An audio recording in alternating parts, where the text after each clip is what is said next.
बिस्मिल्लाहिर्रहमानिर्रहीम। अहबाब वक़ार, आज हम एक नए मौजू के साथ दज्जाल के मुताल्लिक़ गुफ्तगू करेंगे कि दज्जाल के मुताल्लिक़ मेरे आका करीम अलैहिस्सलाम ने क्या फ़रमाया है और हुज़ूर अलैहिस्सलाम ने उसकी जो पेशगोइयाँ फ़रमाई हैं उसके मुताल्लिक़, तो इसको हम किस तरह शुरू करेंगे ताकि ये मौजू मुकम्मल तौर पर हम आप तक पहुंचा सकें, बयान कर सकें। एक वीडियो में ये मुकम्मल होने वाला नहीं है, तो हम क्लिप्स की सूरत में आप तक ये किस तरह पहुंचाएंगे। तो आज सबसे पहले हम हज़रत अबू हुरैरा रज़ियल्लाहु ताला अन्हु की हदीस से आगाज़ करते हैं। आप फरमाते हैं कि जब तीन चीज़ों का ज़हूर हो जाएगा, जब तीन चीज़ें ज़ाहिर हो जाएंगी, तो आप फरमाते हैं कि उस वक्त किसी का भी ईमान दाना जो है वो किसी भी एतबार से सही नहीं होगा, उसका ईमान दाना उसे फ़ायदा नहीं देगा। तो पूछा गया अबू हुरैरा वो कौन सी तीन चीज़ें हैं, कौन सी वो तीन चीज़ें हैं कि जिनके ज़हूर के बाद इंसान ईमान भी लेके आए तो उसका ईमान दाना भी उसे फ़ायदा न दे। तो जनाब अबू हुरैरा रज़ियल्लाहु ताला अन्हु फरमाते हैं कि सूरज का मगरिब से तलू होना, नंबर एक है सूरज का मगरिब से तलू होना, और दूसरे नंबर पर फरमाया कि दज्जाल का खुरूज, और तीसरे नंबर पर दाबतुल अर्द का ज़ाहिर होना। तो ये तीन चीज़ें हैं। ये मुस्लिम शरीफ की रवायत है और हदीस नंबर है 306 ये हदीस नंबर है मुस्लिम शरीफ की। तो इसके मुताल्लिक़ अब अल्लामा ग़ुलाम रसूल सईदी रहमतुल्लाह अलैह शरह मुस्लिम शरीफ में इसके मुताल्लिक़ क्या फरमाते हैं कि जब सूरज मगरिब से निकल आएगा तो ये क़यामत बर्पा होने की निशानी है। सूरज मगरिब से निकल आएगा और जो शख्स सूरज मगरिब के निकलने के बाद ईमान लेके आएगा, उसका ईमान लाना उसे कोई भी फ़ायदा नहीं देगा, उसका नेकी करना उसे कोई भी फ़ायदा नहीं देगा। तो दूसरे नंबर पर जिस चीज़ का जिक्र फरमाया है वो है दज्जाल। जी, दज्जाल। अब कुर्बे क़यामत में शाम और इराक से दज्जाल का ज़हूर होगा।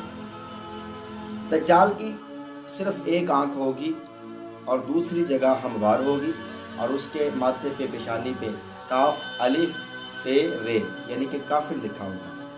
वो मुल्क शाम और इराक के दरमियान से निकलेगा और तमाम रुए ज़मीन का दौरा करेगा, तमाम रुए ज़मीन फिरेगा और खुदाई की दावत देगा कि मैं खुदा हूँ, मुझे खुदा मानो। मुख्तलिफ इलाकों में गश्त करेगा और गश्त करता हुआ फिरता फिराता वो मुल्क शाम से अस्फ़हान में पहुँचेगा।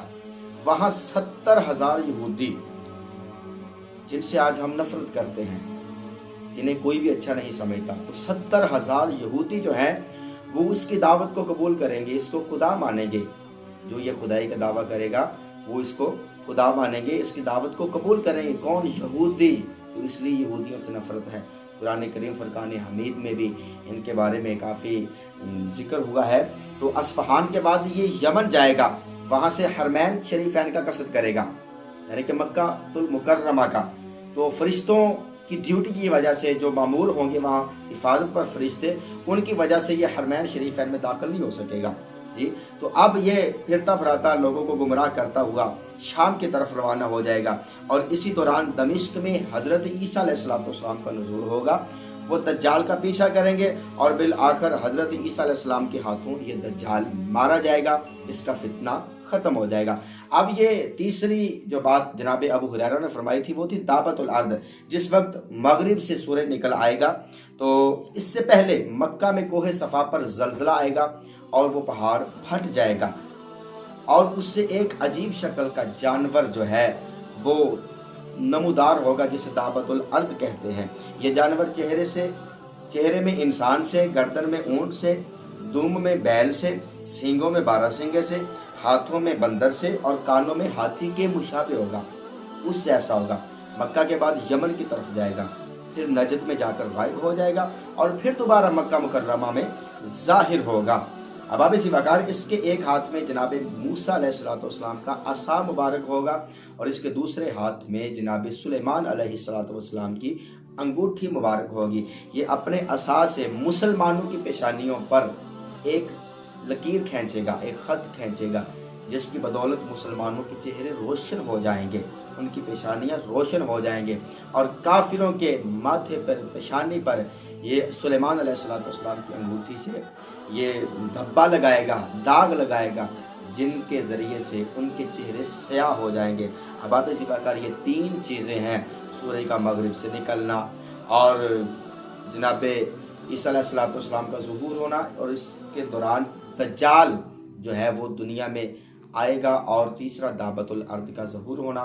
तो इंशाअल्लाह दज्जाल के मुतल्लिक हम अगली किस्त में अर्ज़ करेंगे। अल्लाह हम सब को उसके फितने से महफूज